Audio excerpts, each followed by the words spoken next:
অনেকদিন আগের কথা।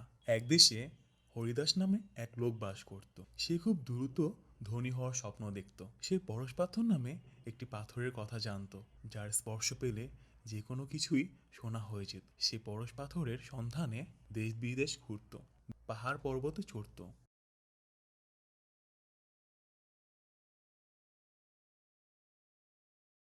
অবশেষে সে একটি জঙ্গলে পরশ পাথর খুঁজতে খুঁজতে ক্লান্ত হয়ে একটি গাছের নিচে বসল।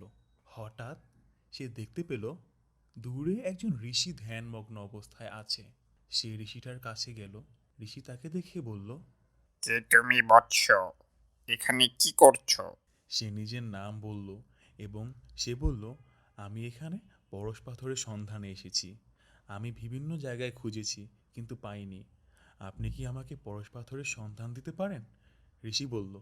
আমি তোমাকে পরশ পাথর দিতে পারি, এক শর্তে। লোকটি বলল, কি শর্ত? ঋষি বলল, পরশ পাথর দিয়ে তোমাকে ভালো কাজ করতে হবে, মানুষের উপকার করতে হবে। লোকটি রাজি হলো। ঋষি এইবার পরশ পাথরটি লোকটির হাতে দিল।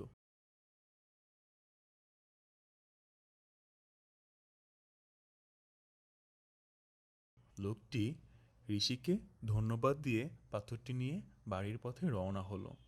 পথের মাঝে তার সামনে একটি গাছ থেকে একটি আপেল পড়ল।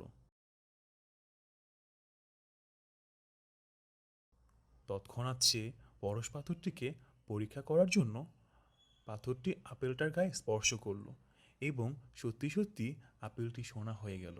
সে এটা দেখে নিজের চোখে বিশ্বাস করতে পারল না। সে মনে মনে ভাবতে থাকলো, আমি এখন পৃথিবীর সব থেকে বড় ধনী হয়ে যাব। সে বিভিন্ন জিনিসকে পরশ পাথরের স্পর্শে সোনা বানিয়ে বাজারে বিক্রি করতে লাগলো। ধীরে ধীরে সে অনেক বড়লোক হতে লাগলো।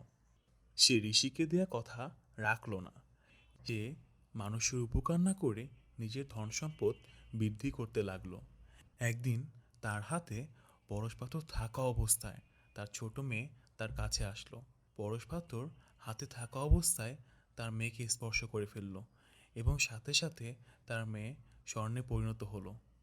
এইটা দেখে সে কান্না করতে লাগলো এবং সে বলতে থাকলো, আমার ঋষির শর্ত পালন করা উচিত ছিল। এইভাবে সে তার অতিরিক্ত লোভের কারণে তার মেয়েকে হারালো।